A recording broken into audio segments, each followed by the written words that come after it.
we're working our way through the Jujigatami position. Something which often occurs in very competitive situations is that you will put your opponent's arm under considerable pressure and he won't tap. Okay, the guy, his elbow pops a couple of times, he fights, pulls away and gets away from you. You were close, but you couldn't get the job done.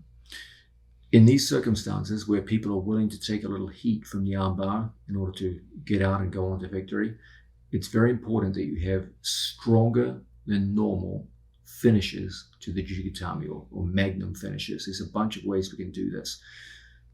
The first method that we're going to look at is what we call a pushing finish. Now, what does that mean? What's a pushing finish? Well, most classic finishes to Jujigatamis are pulls, where you grab your opponent's wrist and pull it to your shoulder, where you pull his elbow over your hip. But there's a way to derive considerably more power, and that's to push the wrist over the fulcrum of your hip. So once again, from a situation where I'm here with my training partner, most classic Jujigatami finishes involve pulling Placido's wrist over the fulcrum. And up to a certain level, that'll definitely work. You can seriously hurt someone's arm. But if this guy's filled with fire and brimstone and he's just unwilling to tap and is fighting like the devil himself to get out of here, you're going to need something extra. Under these circumstances, what we'll often do is turn onto a single hip. So instead of being flat on our back, like so, we'll turn onto a hip. That's usually pretty easy because typically the guy's looking to rotate out of the lock anyway. So we follow him as he goes to rotate out. We follow just like so, coming up. And we end up on a single hip in these kinds of situations. From here, we're going to switch. Instead of pulling, I'm going to post and swim my hand around. So I have a pushing grip on my opponent. Here, I'm pulling, pull, block. Now I'm pushing. And from that push, I close my knee down over his arm.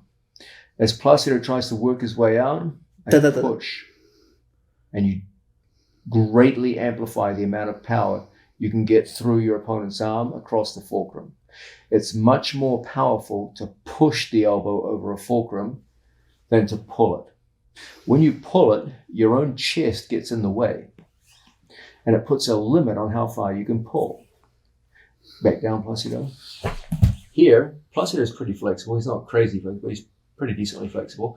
And I've pulled his wrist down to my chest. There's nowhere else to go. That's as far as it goes. If he bridges, he takes even more pressure off. And now I'm pulling, and nothing's happening. At this point, I got to start turning onto a single hip and getting things over the fulcrum. Now I push down on the arm, and we get a much, much stronger break. Okay? So, there's the fulcrum. The fulcrum is my right hip bone. I never take everything down the middle, over the soft inner thigh. I take everything over the hard hip bone. You want the fulcrum to be the hardest part of your body. Your hip bone is massively harder than the soft inner thighs of a human leg. I don't care how many times you've been using your Thigh Master exercises, your inner thighs are never going to be that strong. You always want to create situations where you take your elbow over the hip bone. When you do this, your pull will run out of steam. At some point, you got to turn onto a side and get a push. And it's the push which does the real damage. When we're fighting the toughest people, what we do is we convert from the pull, unsuccessful, block. Then I move my head in front of the thumb so we can get in here. As he goes to spin out, we just push everything over the fulcrum. And as a result, you get significantly more powerful finishes than previously. Now, a pushing finish is certainly a great way to amplify your breaking power from Jujigatami. Another really good way to do it is courtesy of a lat grip. We're here working with our training partner. Most of the time when we go to finish Judigatami, our opponent's hand is in front of us, whether we're pulling or whether we're pushing. A great way for us to put real breaking power on someone is to take the hand through and put it behind us. It looks like it's going to be a difficult transition. It's actually pretty easy. Anytime you guys' hands are locked and we do a good job of coming up to control the wrist and separating our training partner's hands, we just push the hand through and don't focus on pulling it behind you. Focus on sitting your body forward and locking it. Don't try to move his hand behind you. That's difficult. Move yourself in front of his hand. It's much easier to move yourself than it is to move another human being. So from here, strong Placido, I'm trying to finish it, can't do it. Boom, I go around and lock it behind me. So his fist is behind me. Then I put my hand on my own thigh, just like so. And from this position, his hand is so far behind me and the elbow forced so cleanly over his right elbow, over my right hip, that you get a perfect expression of the right roll. Now all I have to do is just raise the fulcrum and just lean into it for the break, okay? So this creates a really, really strong, tight pressure. It's also extremely difficult for your opponent to defend because he can't get his hands together and he can't rotate out. So it robs your opponent of defense and greatly amplifies the strength of the lock. It's a true Magnum method. So once we separate our training partner in like so, it's tempting just to try and pull it all the way behind you. It's not really realistic. What is realistic is to create situations where I move myself in front of his fist. When I say move myself, what I mean is my triceps, okay? I've got to put his fist behind my tricep. Now, it's not realistic to do it when it's in front of your chest. You're never going to do this. It's not going to happen. So pull it to your shoulder. Once it goes to your shoulder, fight the hand in front, okay? Don't try to do it from here. You'll never get control. Take his pinky and put it on your shoulder, just like so. Sometimes you'll be fighting it down here. You'll be turning like so. And then you fight to get your tricep in front. Once your tricep's in front, lock it in place. Put your hand on your own thigh and get his arm relatively straight. He's going to try and turn his thumb. Lock it up. Tap, tap. And there's your finish. Okay? So this is a great way to create a Magnum finish by using his thumb locked to your lat muscle, creating a lat grip, which is considerably stronger and much more difficult to escape from than standard methods. The piece of advice that I'm going to give you is one of the most important I can ever offer you in the sphere of Judigatami arm bars. But it's also one of the most important pieces of advice I can offer you in Jiu-Jitsu overall. This is the idea that Jiu-Jitsu confronts you with many different tasks. And those tasks often switch from one to another in very short time frames. So in the space of 4 seconds, you might have to complete 8 to 12 closely related tasks. If you just have one method of covering all those 12 tasks, you're going to come up short. You're going to fail. But if you have a tool appropriate for every task, you're going to succeed. We saw this earlier in the video in the case of the mounted position. If you just have one version of the mount and you go through your whole jiu-jitsu career with one way of being mounted, you're never going to be very effective from the mounted position. You're going to be very predictable and opponents are going to escape very easily. But if you have 10, 12 different varieties of mounted position, and as your opponent goes to move and evade and get away from the position you're in, and every time he tries, you switch to a new version of the mount, which frustrates his escape. And then he tries another escape and you switch to another. And you just rotate through those 8, 10, 12 versions of mounted position. Suddenly it's very, very hard for him to escape. So too with Judigatami. In the case of Judigatami, we talk about it like it's just one lock, but it's not. There's many varieties of Judigatami. Each of them is very good in some ways and deficient in others. Your job is to use a multiplicity of Judigatamis over time to counter his resistance until you get the breakthrough. If you just have one basic Judogatame, you'll only be effective up to blue belt level. But if you have 4, 5, 6 different varieties, so that as your opponent goes to evade in one direction, you can switch to a new version of Judogatame. He goes to evade in another direction, you switch to another. Now you're going to be very difficult to get away from. And you can use a multiplicity of Judogatames over time to control until you get to your breakthrough. Interestingly, on a historical note, the basis of my leg lock system came out of this insight. I learned it first in the case of Judogatame. And essentially what I did, way back in the early 2000s, I took the insights I learned in Judogatame, that if you have multiple Judogatames, you can contain an opponent over time and get to a break. And I just applied that to leg locking. So that you have multiple Ashigaramis over time to control an opponent's movement until you get to your break. It was just the same idea applied in the case of leg locks instead of arm locks. Now, with that long-winded introduction, let's have a look at how it applies to the case of Judogatame. Okay, I've got Placido's right arm. Standard Judogatame, the one you learn on your first day in Jiu-Jitsu. I have my 2 feet around his fara or secondary arm. Okay, here's the primary arm that I'm attacking. Here's a secondary arm which defends the primary arm. And my 2 feet are around the secondary arm. So this is the one you learn your first day. It's a good standard method of attacking. Now, the first variation of this is what we call a closed Judogatame, where instead of having my feet open, like so, I draw his secondary arm in, and then from this position, we lock up. Okay? Once we lock our feet, when he tries to pull his arm back defensively, it gets caught, almost like it's inside a closed guard. When we lock, don't have your legs extended. Okay, in the case of closed Juji, I want my knees flared, the exact opposite of what you normally get taught. And I want my feet pulling back. So probably he's going to lock his arms in tight defensively like so, and we lock in like this. If I squeeze my knees, I actually lose control of his head. So plus he can start sitting up on me and causing problems. So in the case of a closed Juji, my knees actually flare. Okay, so here's a standard Judogatame, Jiu-Jitsu 101. First transition is to bring our training partner up, foot goes in, and we lock. And now we go into the closed Judogatame, okay? It's certainly an excellent Judogatame insofar as if my opponent goes to hit a turning escape, my closed legs hold him in place quite well.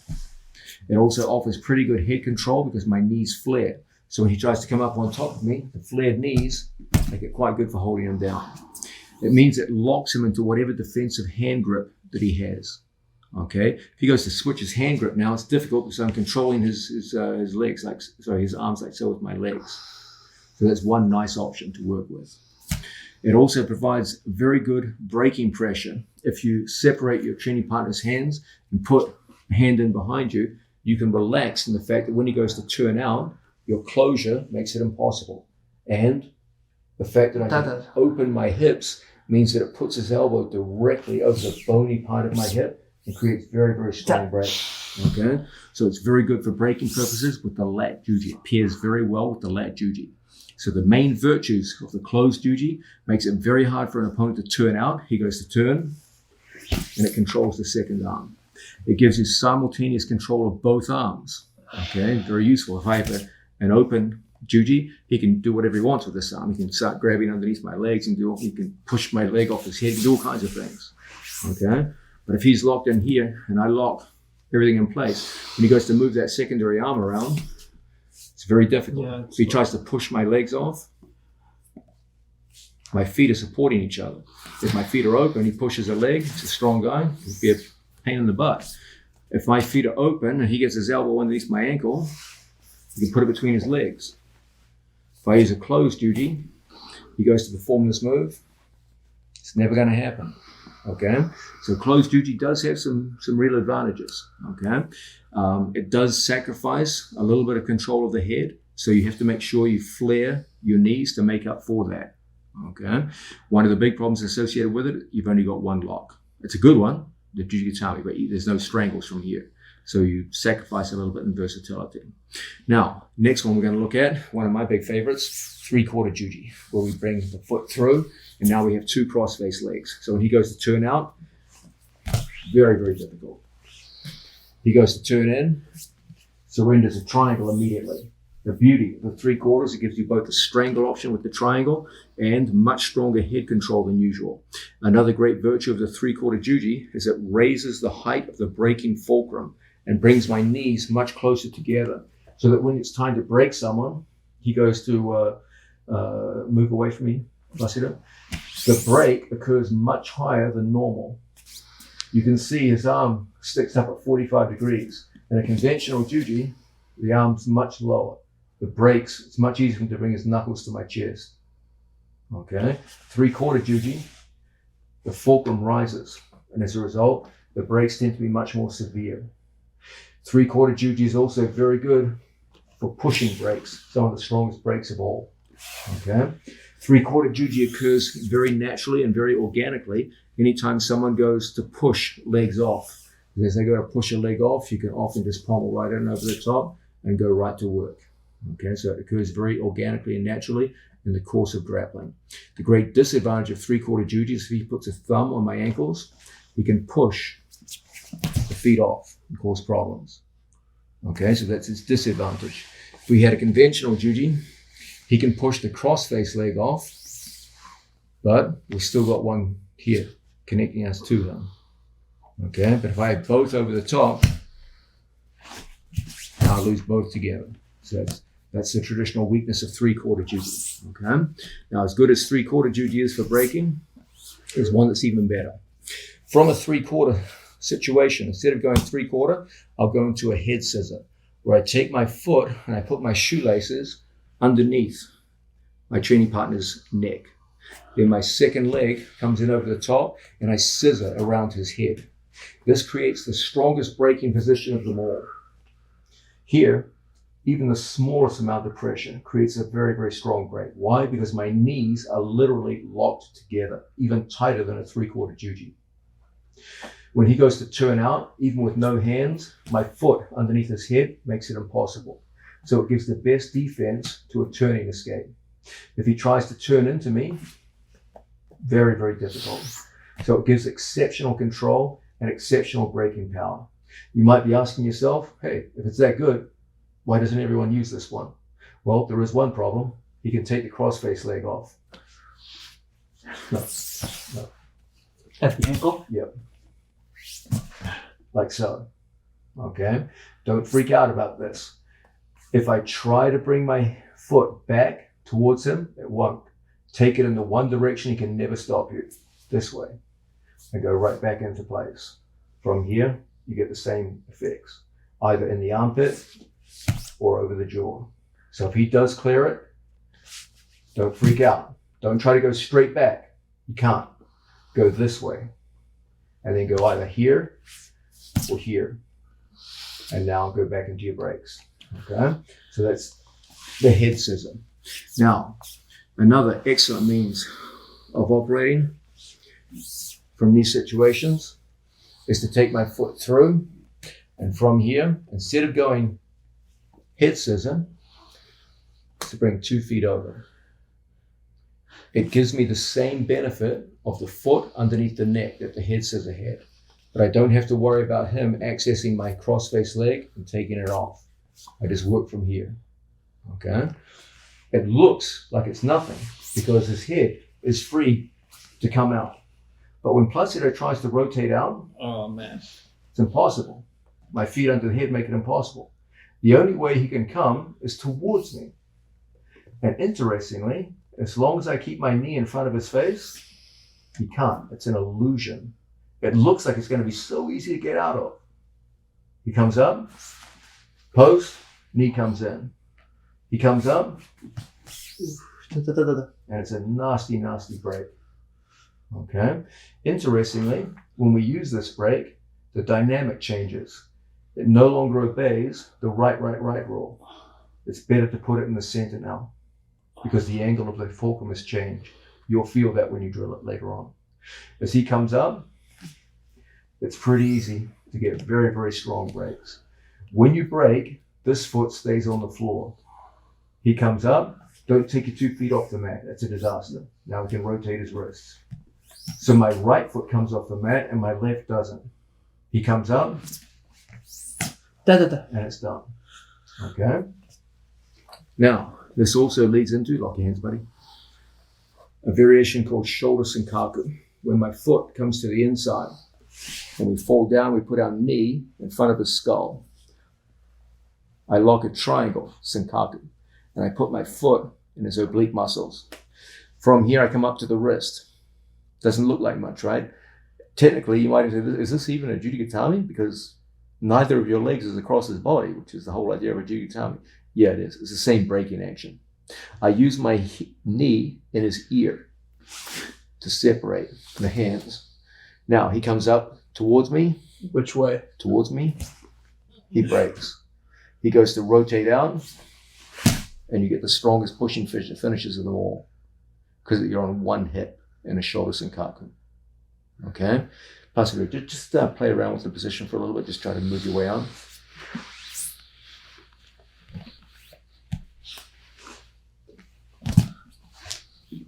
That. Explosively turning in. Can't use shoes.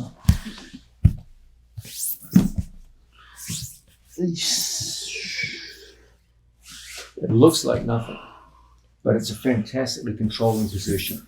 The one which I strongly encourage you to investigate. Interestingly, guys, with regards to the shoulder senkaku, I can't claim any part in the development of that move. Not only can I not claim any part in its development, I almost killed that move. When the squad first started breaking out, Gordon, Gary, and Eddie were talking about the shoulder senkaku. And Gordon in particular was having a lot of success with it in the gym.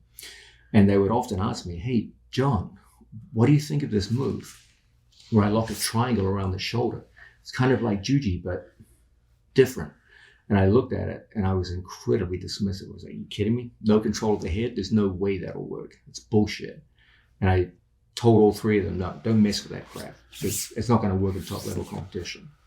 And to their great credit, they kept working on it despite my discouragement. And I watched them as the years went by submit very, very good people, including multiple world champions on multiple occasions. And so that was a good example of my three students 100% proving me wrong. And I learned from them on that particular move. I actually was a bad influence in that respect. I almost tried to stop them from doing it, and I'm very glad they proved me wrong because it's actually a highly effective move. Now, with that said, let's quickly just run through some of these main variations, plus you down, so you get a sense of how to use them all together. Okay, the idea that we're working with here, fellas, is that if we have a multiplicity of moves to cover many different contingencies, you're going to be much more successful than just having one tool to cover every task. Okay, give yourself multiple Judikatamis, just as you give yourself multiple leg locks, and you can cover resistance so much better than if you just have one boring old vanilla Juji to cover every possible scenario. So here we are, we've got a tough opponent in front of us, and we'll start off in the classic Judy situation. Now, I know what this guy likes to do. He likes to take his elbow and dig it underneath my foot and put it inside his leg. I've seen him do it a dozen times earlier in the competition. So the first thing we'll do here is we'll tie this guy up and we'll lock right above the shoulder like so, and lock so that my calf muscle goes over the shoulder. So we lock, and then we lock in his arm like so. He's presumably going to be locking his hands more intelligently than that. And then from this position, he tries to put my foot between his legs. I can't. Very, it's very tough. difficult. Okay, very, very difficult.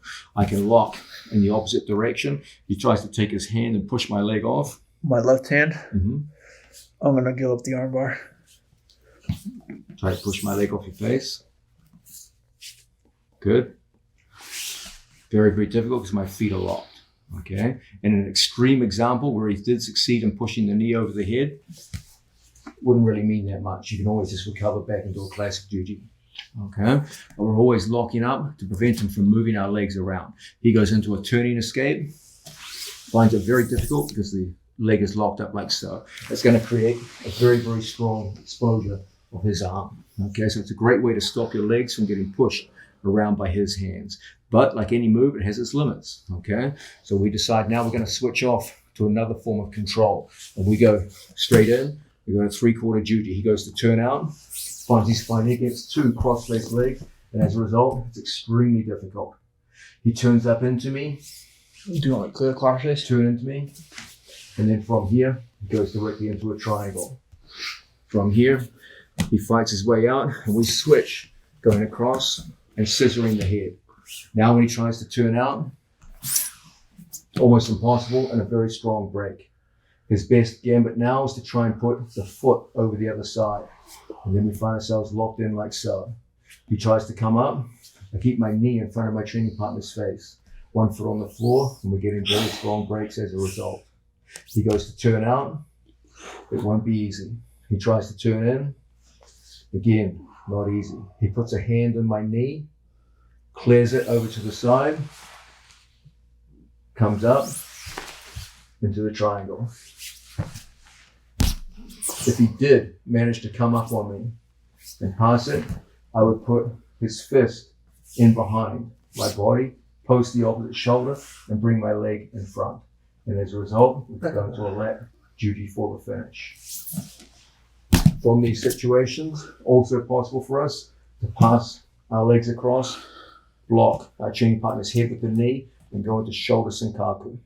As he tries to rotate out, we get very, very strong breaks indeed. Okay? And we use all of these methods of control as our opponent goes to move left and right, turning into us, turning away from us, to exact tremendous control over his body through a variety of different positions and get to our break. We're looking at the idea of Judigatame from the mounted position. I want you guys to be extremely confident that if you employ Judigatame, you're going to take it through to a strong, winning finish. Now, when you first start your Judigatame journey, that can be a kind of a daunting prospect because you were mounted on the guy. And at some point with Judigatame, you're going to have to dismount. You're going to have to go from being on top of the man to sitting on the floor and trying to finish. I know there's going to be people who say, no, you don't have to do that. You can finish Judigatame while you sit on top of him. I got news for you. No one ever finishes Judigatame in World Championship competition while they're perched on top of the guy. That move looks good in demonstrations. It looks nice on a highlight reel when you're going against white belts. You don't see World Championship finals being won with people perched on top of someone's chest performing arm bars with one hand, okay? This ain't a Hollywood movie. That's not how it works. You're going to need the stability of sitting on your ass on the floor, the strength of your legs controlling his head and shoulders, and 2 hands on your opponent's arm in order to break his arm in top level competition. Doing this kind of monkey business, lie down, buddy. You see people hitting Judigatames and teaching finishes from up here, like it's a Hollywood movie, okay? You're not going to break a stud's arm in this position. You're holding with one hand. All plus he has to do is turn his wrist, and you lack control. In order to control someone, you need 2 hands, okay? You've got to be able to control the area between the elbow and the hand. And that takes 2 hands. You need to be stable. That means your ass on the floor or your back on the floor if he's on top of you. You've got to be stable. You're not stable here. You're like riding a barrel down a river, okay? One hard move in either direction and you're starting to lose control of the guy, okay? Get those fantasies out of your head. You're not going to finish people at top level in that kind of a position. I know it looks nice. I know it's fun to practice, but that's not the way it works in top level competition. What does win in top level competition is the stability of having your hips and ass on the floor and 2 hands on your opponent's leg so you can put maximal braking leverage into your opponent's arm. Now, with that in mind, let's talk about the idea that if we're going to perform Judigatame, you have to dismount. And when you dismount, if you lose it, you just went from the mounted position, the strongest position in the sport, some would say, to being underneath your opponent. And that's a horrible prospect. A lot of people won't perform Juji precisely because of that. They're like, I didn't want to take the risk. I was mounted. Why should I do an armbar and lose the mount? Why would you counsel me to do that? Well, the idea is to win by submission rather than by points, okay? I've got some good news for you. It's true that it's risky to sit your ass on the floor after you were mounted. It is a risk. There's no getting around that. but you can minimize the risk by having the skill of being able to take an opponent who's threatening to come up on top of you and rolling them through 360 degrees so that you always end up on top of them. If you can do this reliably against tough opponents, your confidence will soar. And as a result, you won't be holding back when it's time to attack Judogatame. You'll say, I don't care if he gets on top, I just roll him through and end up back on top myself. And that's the kind of spirit that I want you guys working with. So let's have a look now at the idea of rolling someone through in Judogatame. Can you slide down, Placido? Placido, let's have your feet towards the camera, otherwise we're going to roll off the mat. Okay. Here's the classic Judogatame position. From here, if I see an opponent come up on top of me and come up into a position where he's on top, he can stack me in positions like this. So I should be able to take my hand and find his leg, just like so. If Placido begins in slow motion to put weight on me, can you hear my voice change as my body folds? I start to sound like I'm on helium. Okay? As he goes to put crushing pressure on me, I take my body out from under him. And now my voice returns to normal. I'm no longer underneath Placido's weight. Let's have a look at that again.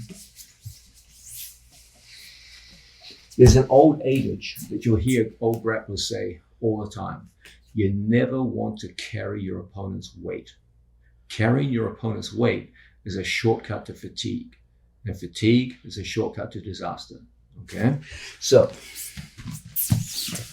when Placido's underneath me, well, technically he's not really underneath me here anymore. We're the same level. His hips are on the floor, my hips are on the floor. So there's a danger now that as he comes up into me, he can employ a stacking defense. And as he goes to stack me, I get compressed and tired unless I can come out the back door. And now you can hear my voices returned immediately to normal. From this position, I reach for the far leg. If the far leg is away from me and I cannot access it, then it's okay to pull on the near leg. This will often bring the far leg in towards you, but it's not essential. But your goal always is this one, whenever possible.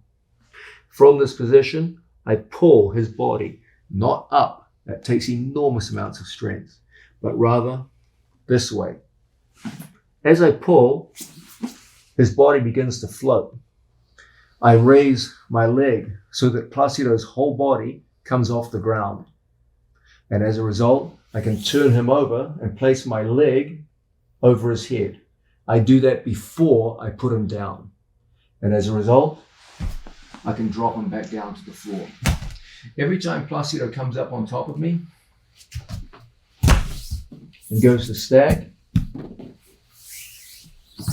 I always want to come out the back door. I always want to make the transition to the far leg. And I always want to put him up into the sky. As he goes up into the sky, my leg controls his head, and we put him back down. He comes up on top of me.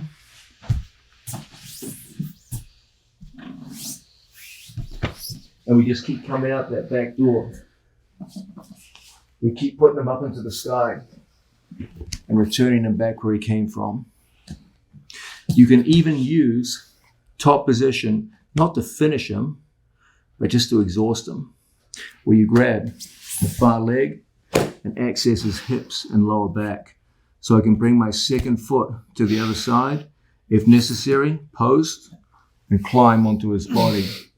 Now, I'm not going to try to finish him from here. As we said earlier, that's just not realistic, but I can sure make his life miserable from here.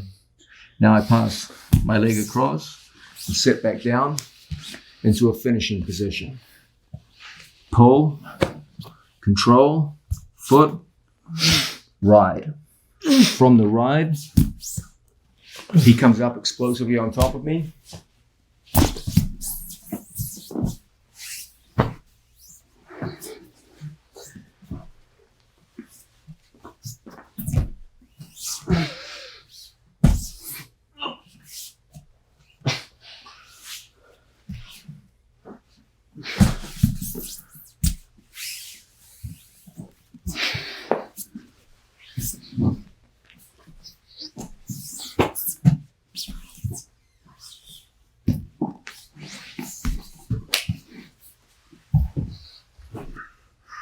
And in this way, you can clearly see that you can roll through 360 degrees in any given direction. If he takes you backwards, spin out the back door. You can come up and perch on top of his body, just to put weight on him, exhaust him, tire him. You can always fall backwards to Jujigatami. You can even fall forwards and roll him through in exactly the same way. In this way, you can tumble endlessly through 360 degrees and always end up in the same winning position. Doing this drill day by day will build tremendous confidence that top and bottom position don't matter that much in the Jujigatami position. You're always at any moment just one simple movement of escaping out the back door or rolling forward over your opponent and getting back into top position, elevating them, sweeping them over, and getting right back to the armbar position. When you can do this drill comfortably and then start doing it in live situations, you're going to quickly understand that top and bottom is not really that important once you're inside the Jujigatami position. It doesn't make that much of a difference. And pretty soon, once you understand that, you won't be afraid to take the risk from the mounted position. Because you'll know when you swing off that guy's chest and put your butt on the floor, even if he did come up on top of you, you just roll him right back through and put him back in that same winning position you started in. That's what's going to give you the confidence to get off your opponent's chest and down to the floor to break him with Jujigatami.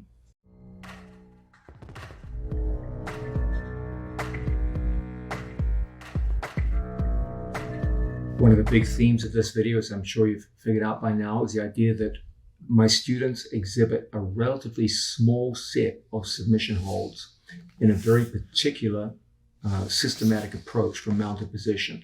Essentially, all we do is 4 major forms of attack.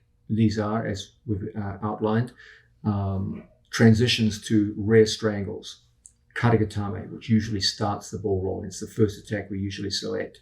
Jujigatami, and now the 4th and final one, the version of the triangle done from mounted position.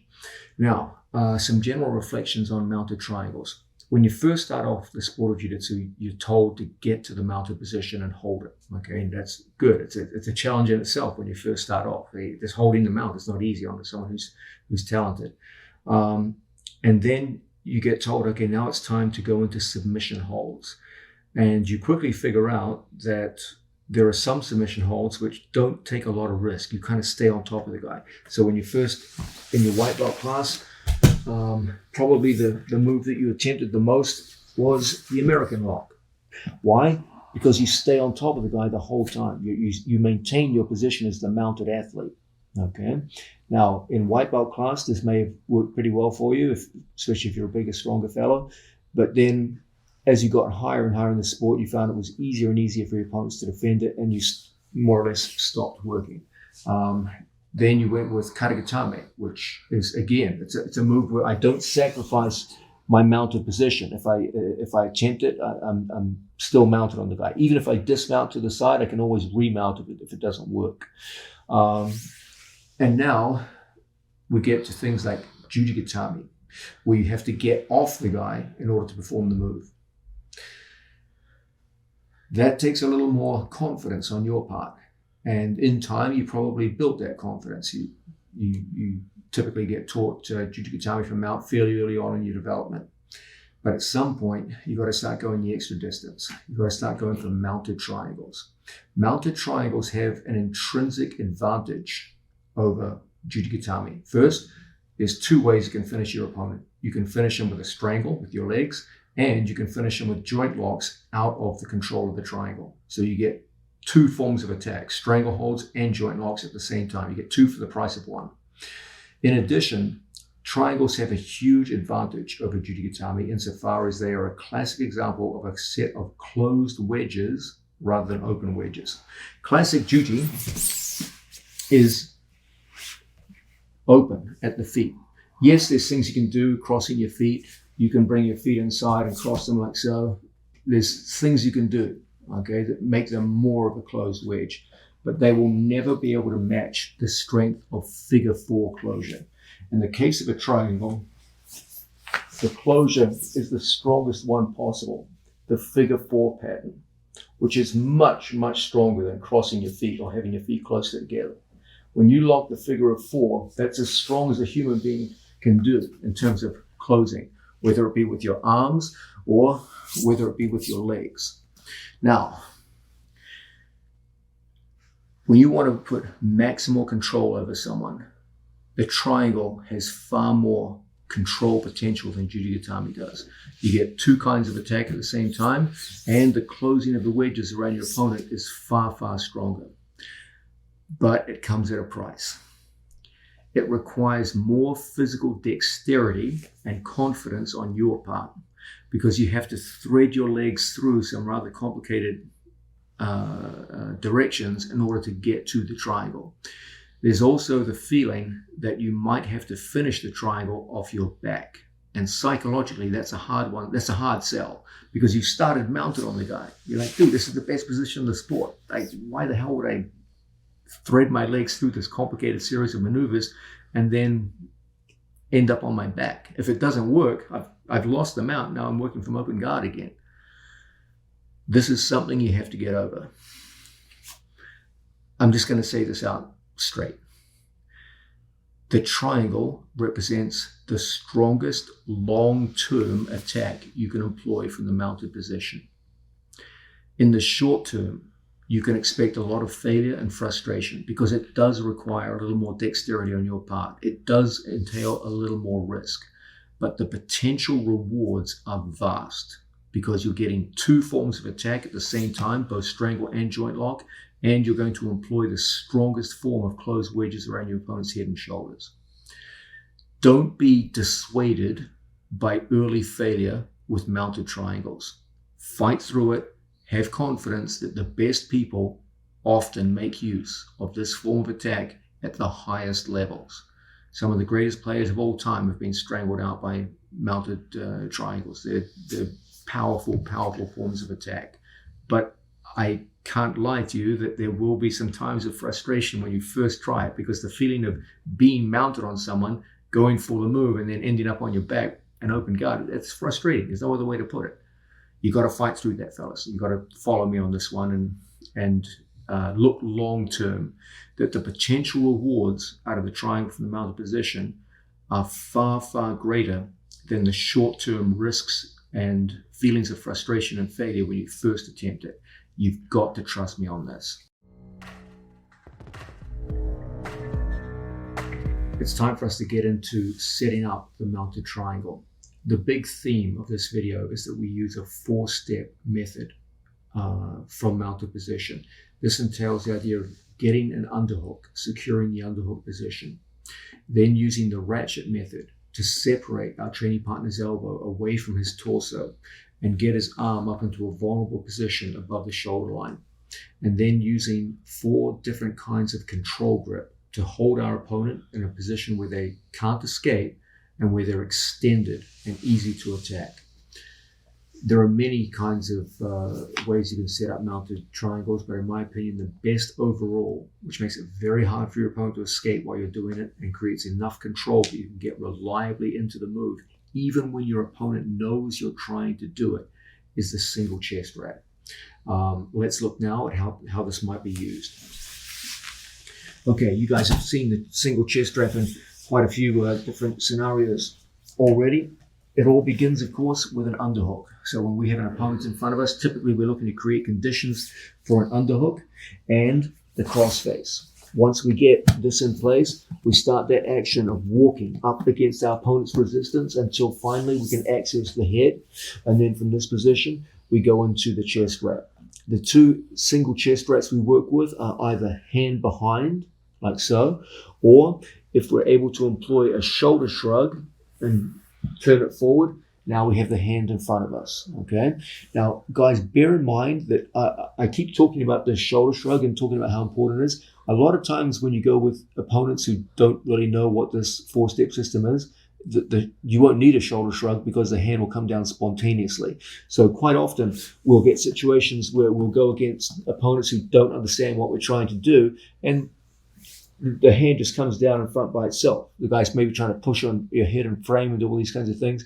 So if the hand comes down by itself, just go with that and understand it's a good thing, okay? So from here, however we've done it, either with the hand behind us, or if we've brought it in front of us, either we brought it in front with a shoulder shrug or he just did it spontaneously, we're now in a position to start attacking. Now, from here, your opponent, how you go to attack will depend on your opponent's other arm. What is he doing with the other arm? You're here in a good chest wrap position. Some of your opponents will put the hand across the hip. They might be optimists and thinking, hey, maybe I can go for some kind of late elbow escape or kipping escape with one hand. That's very unlikely to happen given that they're in a full chest wrap here. That's probably not going to happen. Some guys will put the hand on the hip, like so, and try to put some kind of elbow escape on the other side, okay? Again, he's got to be an optimist to think in those terms because it's going to be really hard for him to complete this elbow escape. If Placido tries an elbow escape on the right side, it's so difficult as we shuffle forward on our training partner, okay? If my opponent is a fish and doesn't really understand what's going on here, and he's just got his arm drifting around in the breeze, well, this would be a good time for us to go into double arm wraps, okay? But let's assume our opponent's not a fish. Let's understand this guy's tough and knows what the game is, okay? Now, the beauty of the triangle is it enables us to take our opponent's trapped arm and then from here start forming angles where we can go over the other elbow and start going in to capture a one in, one out type situation where you have one arm outside your triangle and one arm inside the triangle. Okay, and that's always what we're looking for.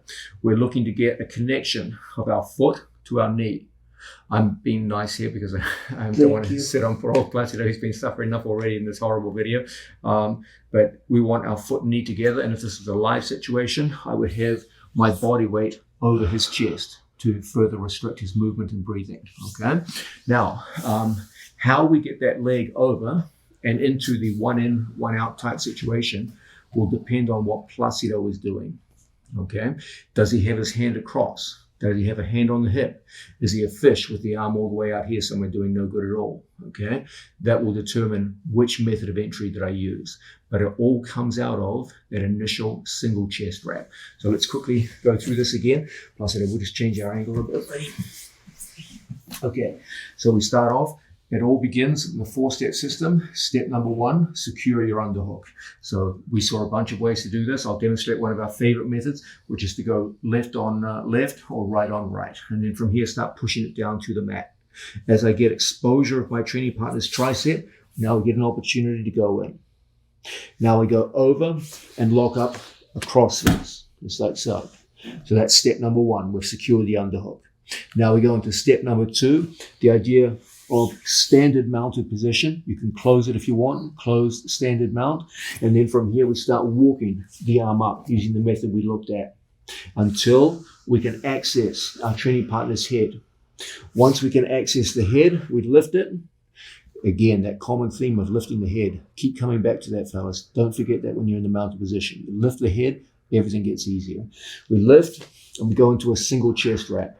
Now, from single chest wrap, if he's got the hand behind, that's fine. If we go into a shoulder shrug, we bring the hand in front, that's also fine too. Doesn't really matter so much for the purpose of the triangle.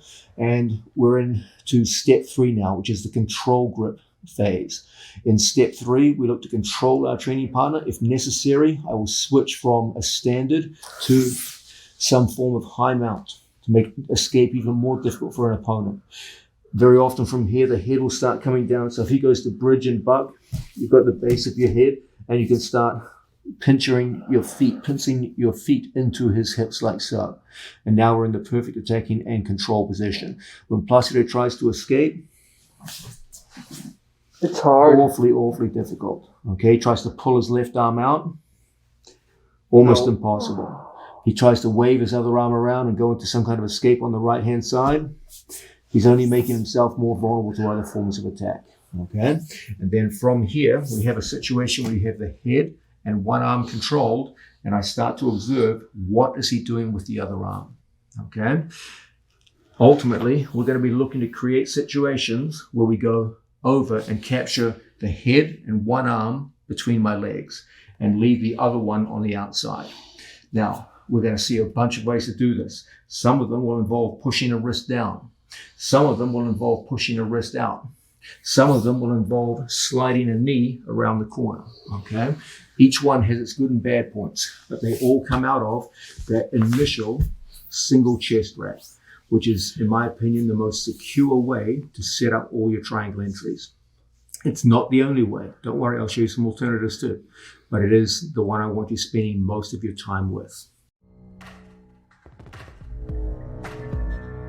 Now, I'm going to be strongly encouraging you all to build skills in triangle attacks out of the mounted position. I know when you first try these, they can seem a little bit intimidating because you're, as it were, you feel like you're sacrificing this top controlling position that you work so hard to get to. Moves like Kariotame seem so much more natural because you stay mounted as you attempt them. The direction I'm trying to coach you towards is the idea that the long-term benefits of learning to use your legs to attack your opponent's head and shoulders are huge. And you can expect a few early failures. That's normal. Fight through them, and you'll have one of the greatest weapons in all of jiu-jitsu, the mounted triangle. Something you can pull out at any time in a match in the future and get great results with, even at the highest levels of the sport. Now, please understand, guys, that when it comes to mounted triangles, there is a fork in the road. There are two families of mounted triangles. There are those where I step over my opponent's wrist or elbow, and there are those where I slide over my opponent's collarbones with my knees. They are both excellent methods. I'm not going to lie to you. I personally have a strong favoritism towards knee slide methods. I truly believe that knee slide methods are, in the long term, the better approach overall.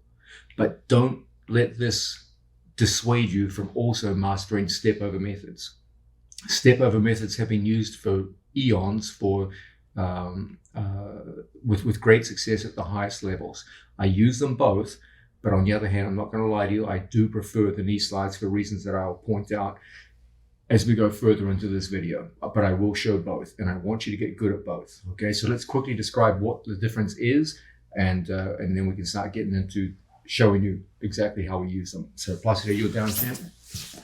Okay, let's assume we've gotten to the position that we favor the most, the single chest wrap, and now it's time to start attacking.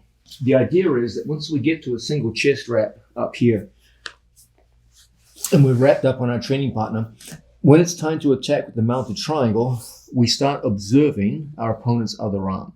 Now, if he's a fish and just all over the place, then we'll probably go into double chest wrap, okay? Because it's just there, it's just easy. But presumably your opponents are talented, okay? You shouldn't be fighting fish, you should be fighting talented people. And you will often see situations where you could easily step over this arm. I can step over by pushing the wrist down. I can step over by pushing the wrist out, however it happens, okay? And in situations like this, you're going to see that once we start the action of coming up into these high positions and lifting my training partner's head off the mat, there's going to be many situations where I see my opponent has his other arm down. If he doesn't, if he's got the other arm up, then it's going to be so easy to attack arm bars, okay? So there's essentially a dilemma here. Once we see situations like this, we can pressure down on a training partner, and I can step over my training partner's elbow and wrist. It's like so. Off the step over, we start getting those angular changes that get my knee and my foot close together, okay? So this would be a classic example of a step over. Don't worry, we'll go into the precise mechanics of step overs very, very soon. So you're landed right on your training partner's chest, and your two lower legs point in the same direction, like so. So you get closed wedges around your opponent with a well-trapped arm. As poor old Placido tries to pull his arm out, nope, it's completely wedged in place. And then we just commit the knee to the floor, okay? So, once again, the idea is that if I get one arm trapped up like so, and I observe the second elbow is low, or if it's higher, I will physically pressure it down. And in these circumstances, I can lift the head and step over his second arm. And as a result, bring my legs into alignment. So the two lower legs align in the same direction. With my knee on the floor, now we get situations where locking triangles will become extremely easy. Okay, so that's the basic idea behind a step over method. Don't worry, that's just the outline. We're going to show you the precise details very soon. Don't worry. Now, this stands in contrast to knee slide methods. What is a knee slide method? That's usually when instead of having the arm across, there's a little bit of an opening. And from here, I can come forward on my opponent like so and start to elevate my body. So it's normally done from a very high mounted position. From this position, I take my knee and I cut it over his collarbones. Then from here, I put the opposite leg up while I lift his head. Again, that same theme that we keep coming back to, guys. Lifting the head sets up the triangle. So I want to expose the head off the mat. And again, I connect the foot and the knee. So you have closed wedges around your opponent. And now instead of facing the direction we saw earlier, we make an initial move and lift his head off the mat so we can kick through. And then we have a choice as to where we're going to go. Are we going to cross our feet and fall back in the opposite direction? Where are we going to go? Don't worry, I'll show you how to do with all of those things later. Okay. So one method involves picking a leg up and stepping over the obstacle of the other arm. The other method consists of sliding my knee across my opponent's collarbone and turning the corner. So one more time, sorry, pass it down. With a trapped arm in place, the basic dichotomy is between lifting a head and stepping over an arm versus coming up the middle and sliding the knee over and then lifting the head and turning the corner like so and getting into a position here. The commonality is that knee and ankle are locked, but we go in opposite directions. Knee slide, I face out and I face the trapped arm. Step over, I face away from the trapped arm. In both cases, you have very secure wedges. How you go to finish it will be very different. Okay? But that's the basic entry. So once again, if I step over, then from here, we face out away in the same direction my opponent's hand is pointing. Okay? If I knee slide, instead of going over, I go here. Instead of stepping high over, which creates space, I bring my body and knee slide through. Then when I lift the head, I create those wedges behind my training partner. And from here, so many different ways we can go. Okay, we can cross feet, all kinds of things. I'll show you soon. My apologies, Basila. So, two basic dichotomies. A single basic dichotomy in mounted triangles. Will I employ the knee slide method? Will I employ the step over method? Now, the question you guys are probably asking is, okay, you said you favored the knee slide method. Why? Because it's tighter. There's less space around your opponent's head and arm. So there's less chance of your opponent pulling his elbow through when you attempt to move. That's the single greatest advantage, tightness. It also does a better job of putting weight onto your opponent's upper chest and restricting your opponent's breathing. So it tends to work even when there's no surprise value in the move. When your opponent knows you're going to go for it, it tends to work best. The step over methods have great speed. You can just throw straight in. So when your opponent's not expecting it, as it comes as a surprise, it's a very good method. But if you hit it 3-4 times in a row in a competition, and then the other guys are scouting you, like, oh, he likes that move, it's going to be harder to get the move. Okay, so in the long term, the knee drive is the preferred method. But learn them both. You can win with either.